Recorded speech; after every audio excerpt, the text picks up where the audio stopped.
The Seattle Underground was founded absolutely unintentionally. It speaks to Seattle's past, some of it good, some of it just a little bit racy.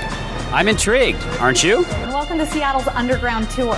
The tour was started on Memorial Day weekend, 1965, when Bill Spidell, who was a local newspaperman, noticed they were tearing down buildings in the neighborhood, calling them old Victorian eyesores. He wanted to preserve our history.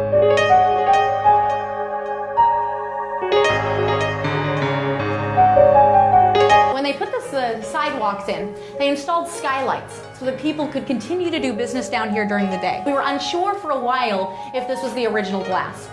The reason is that one of our old guides from the 60s used to tell a story about young men gathering down here, working ladies standing up there, prices of their services on the bottoms of their shoes, waiting for the business up top. Interesting. And she would refer to this as them selling their souls. Was the joke. So the first toilets that came to Seattle were distributed by a man from Chelsea, England named Thomas A. Crapper.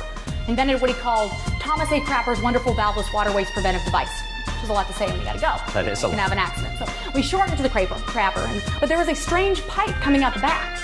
You look at the instructions, it says, attach pipe to city sewer system. Right? They looked in the box for a city sewer system. They didn't have one. In the 1880s, Seattle decided to take a census, an occupation survey.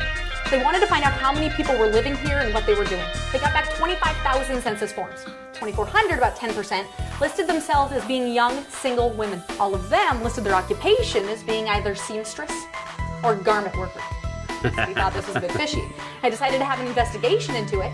After 6 weeks of exhaustive research, they determined that there was not a single sewing machine in the entire area. Oh my God, what did they do? It led them to suppose that they must have been doing a lot of the work by hand. Nobody gets it who's not supposed to. Thank you guys so much for coming on the Underground Tour. I hope you learned something and had some fun. If you want to learn anything more about any of our tours, please visit our website at www.undergroundtour.com.